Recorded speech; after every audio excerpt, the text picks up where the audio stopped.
En 2023, India superó a China y se convirtió en el país más poblado del mundo. En algunas décadas se espera hasta que duplique la cantidad de habitantes del segundo de la lista. Pero, ¿por qué vive tanta gente en India? Vayamos a descubrirlo. Antes tenemos el mejor regalo para Navidad que pueden recibir los amantes de la geografía. Nuestro primer libro está repleto de mapas e historias increíbles que nos ofrece nuestro planeta. Pueden encontrar los links en la descripción. La cantidad de personas que viven en India y China es demencial. Para graficarlo, y si redondeamos un poco, podemos pensar en las probabilidades en el lanzamiento de un dado y realizar una analogía con los seres humanos vivos. Si sale un 1, se corresponde con una persona que vive en India. Si sale un 2, con una que vive en China. Para el resto de los números, podemos utilizar este famoso posteo viralizado hasta el infinito. Si sale un 3, pertenece a esta región, pero no en India ni China. Y finalmente, si sale un 4, 5 o 6, será de algún lugar del resto del planeta. Si lo pensamos por país, la ventaja de los dos primeros contra el resto es enorme. Se calcula que India y China superan los 1.400 millones de habitantes cada uno, y los países que siguen en la lista no llegan a 350. Además, las perspectivas indican que India se consolidará en el primer lugar en el ranking. Las proyecciones de la ONU muestran que dentro de 30 años habrá 1.700 millones de indios, un 50% más que chinos. Es que Pekín cuenta con una población más envejecida y que ya comenzó a mermar. En cambio, el promedio de edad en India es de 28 años y aún son más los niños que nacen que las personas que mueren. Esto nos lleva a la incógnita inicial. ¿Por qué vive tanta gente en India? Un primer acercamiento nos indica que es una zona muy poblada desde hace mucho tiempo. Y que, con el mayor desarrollo económico que transita desde hace algunas décadas, mejoraron las condiciones de alimentación y salud, lo que hace que aumente la calidad y esperanza de vida. Es decir, tenía mucha población desde antes, creció económicamente y eso produjo un boom demográfico. Pero esto no resuelve la cuestión de fondo, ya que muchos otros países vieron crecer a su población, pero ninguno iguala a India.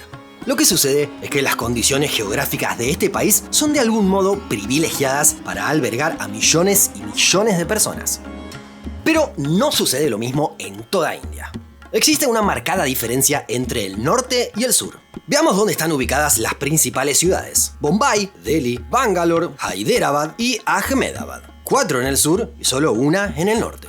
Pero, aunque nos llame la atención, la parte más superpoblada es la septentrional. De hecho, vive tanta gente al norte como al sur de esta línea. Hay alrededor de 700 millones de personas a uno y otro lado de ese eje imaginario. Algo así como si de un lado estuviera toda América Latina y del otro toda Europa. Así de demencial es la cantidad de gente que vive en este país. De hecho, Uttar Pradesh es con bastante diferencia la entidad subnacional más poblada del mundo. Cuenta con 240 millones de habitantes, por lo que si fuera un país independiente sería el sexto más poblado del mundo, por encima de gigantes demográficos como Nigeria, Brasil o México. Lo que sucede es que mientras que en el sur hay núcleos urbanos megapoblados, también hay otras zonas en donde hay muy poca gente. En cambio, en el norte vemos una región muy extensa que explota de seres humanos casi sin pausas. Para explicarlo, hay que recurrir a una combinación de factores que provocan que esa zona sea especialmente fértil y pueda soportar a tanta gente en un espacio tan reducido. Si pensamos en el Himalaya, la cordillera más alta del mundo, seguramente los primeros países que se nos vengan a la mente son Nepal y China. Sin embargo, el país con más presencia de esta cadena montañosa es India.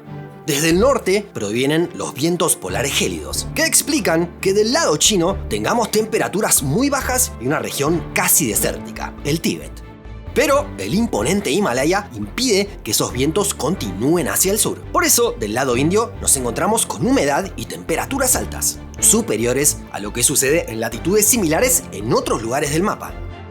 A esto se agrega que en las montañas se forman unos 15.000 glaciares donde hay 12.000 kilómetros cuadrados de agua dulce. Solo en los dos polos hay mayores depósitos de hielo y nieve que allí.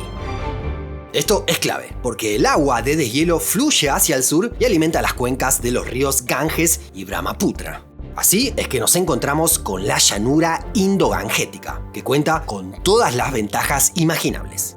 Tiene una temperatura ideal para la vida humana, pero además condiciones perfectas para cultivar todo el año.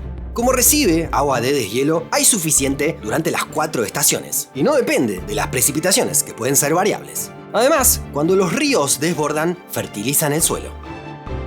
A esto se agrega que, históricamente, el arroz ha sido uno de los cultivos más arraigados, y es uno de los que más rinde para alimentar a la población.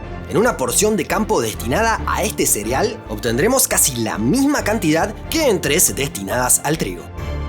La llanura indo-gangética también abarca el este de Pakistán y a Bangladesh, otros lugares muy densamente poblados. ¿Y qué pasa en el sur? Por un lado, nos encontramos con los Ghats occidentales.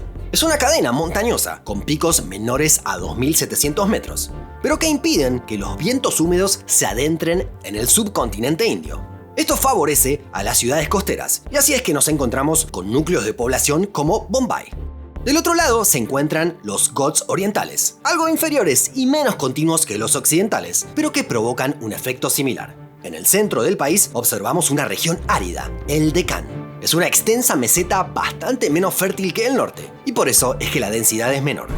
A todo esto se suma que en el sur del país el agua se obtiene gracias a las lluvias, que dependen de los vientos monzónicos y son más inconstantes respecto al deshielo, como sucede en el norte. Hacia el futuro, las diferencias en la densidad de población serán aún más pronunciadas. Si bien en general todo el país crece a un ritmo menor, aún continúa en expansión. Y el crecimiento poblacional está motorizado por solo 5 estados, que son los que tienen una fertilidad superior a los 2 hijos por mujer. Se trata de Bihar, Meghalaya, Uttar Pradesh, Jharkhand y Manipur. Sí, los 5 están en el norte. Igualmente, esta superpoblación podrá en algún momento poner en jaque al sistema. Es que, a pesar de que las condiciones son inmejorables, es tan elevado el número de habitantes que no está asegurada la disponibilidad de agua para todos. A esto se suman las perspectivas respecto al cambio climático, que provocan inundaciones y desequilibrios con mayor frecuencia. Así que sí, tener acceso a agua dulce y tierras fértiles son buenos puntos de partida para lograr acoger a muchas personas. Son los casos de Estados Unidos, Brasil y México, los 3 países más poblados de América. Por último, nos gustaría saber si te gustó este enfoque para el video. ¿Te gustaría que realicemos otro de este estilo con un país distinto? Déjanos tu comentario un poco más abajo.